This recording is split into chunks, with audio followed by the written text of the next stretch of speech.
नमस्ते आदरणीय श्रोताओं। आज के इस दूसरे दिन हम दुर्गा सप्तशती के दूसरे और तीसरे अध्याय की कथा पर ध्यान देंगे।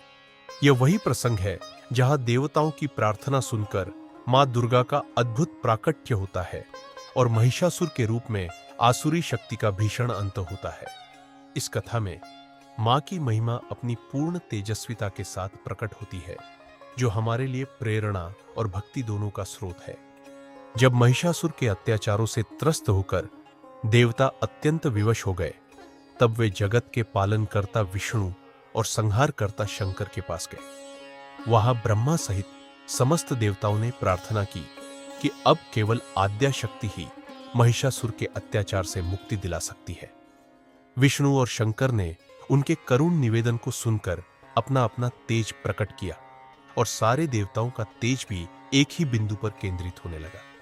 इस संयुक्त तेज पुंज ने एक अलौकिक दिव्य नारी का रूप धारण किया, जिनका मुख तेज से दैदीप्यमान था और देह से करोड़ों सूर्यों का प्रकाश निकल रहा था। देवताओं ने अपनी अपनी दिव्य शक्तियां और आयुध उस नारी को समर्पित किए।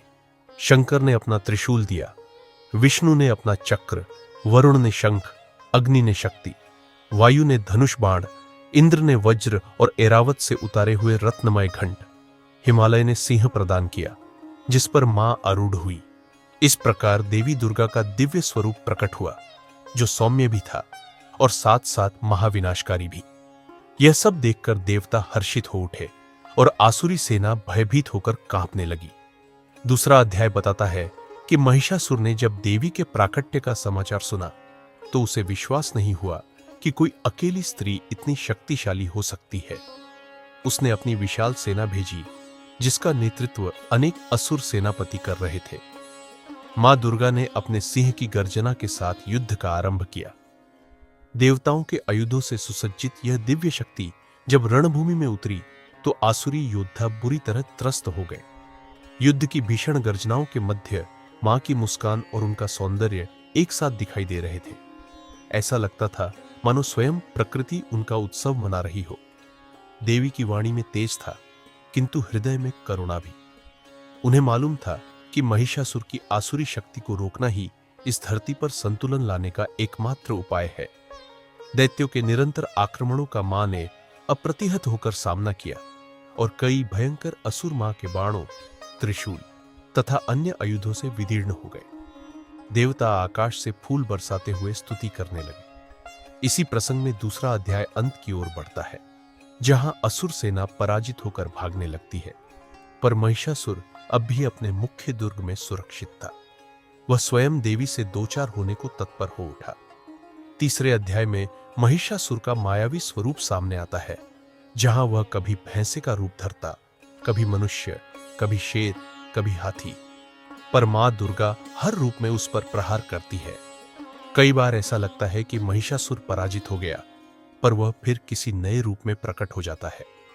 अंततोगत्वा महिषासुर एक विशाल भैंसे का रूप लेकर सिंह पर सवार मां को ललकारता है। तब मां दुर्गा ने उसके सींग पकड़कर इतनी जोर से दबाया कि वह विचलित हो उठा और मानव रूप में निकलकर हमला करने लगा, मगर मां ने तत्परतापूर्वक उस पर प्रहार कर दिया। इस अंतिम प्रहार के आगे महिषासुर की एक न चली और वह अचेत होकर धरती पर गिर पड़ा। मां ने उसका सिर अलग करके समस्त देवताओं को अत्याचार से मुक्त कर दिया। इसी प्रसंग पर दुर्गा सप्तशती में एक प्रसिद्ध श्लोक आता है, या देवी सर्वभूतेषु शक्ति रूपेण संस्थिता, नमस्तस्यै नमस्तस्यै नमस्तस्यै नमो नमः। इसका अर्थ है, जो देवी समस्त प्राणियों में शक्ति के रूप में प्रतिष्ठित है, उन्हें बार बार प्रणाम। महिषासुर की समस्त शक्तियां उस परम शक्ति के समक्ष निष्फल सिद्ध हो गई।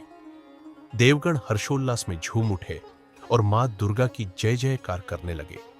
उसी समय समस्त देवताओं ने मिलकर मां की स्तुति की, उन्हें संसार का परमोच्च आधार बताया और प्रार्थना की कि मां सदैव धर्म की स्थापना करती रहे।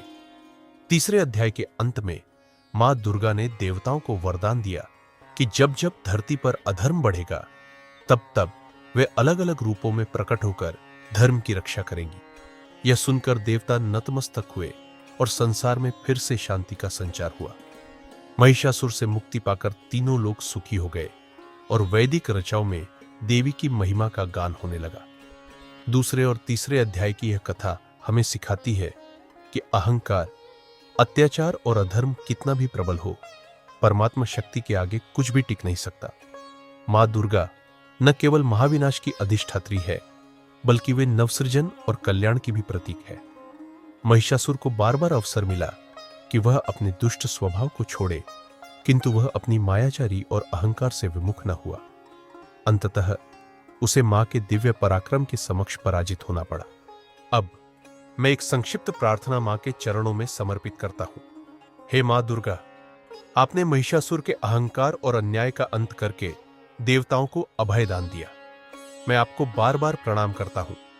मेरे भीतर यदि कोई आसुरी प्रवृत्ति, अहंकार या दुष्ट भावना हो तो कृपया उसका नाश कीजिए। मुझे सद्बुद्धि, सात्विक आचरण और दया भाव दीजिए। आपके चरणों में मेरी कृतज्ञता और समर्पण निवेदन है। अगर आपको हमारे वीडियो पसंद आ रहे हैं और आपको ऐसा आध्यात्मिक कंटेंट अच्छा लगता है तो कृपया वीडियो को लाइक करें और चैनल को सब्सक्राइब करें। साथ ही हमें जरूर बताएं कि आप आगे किस तरह के वीडियो देखना चाहते हैं। ओम दुर्गे देवी नमो नमः। जय माता दी।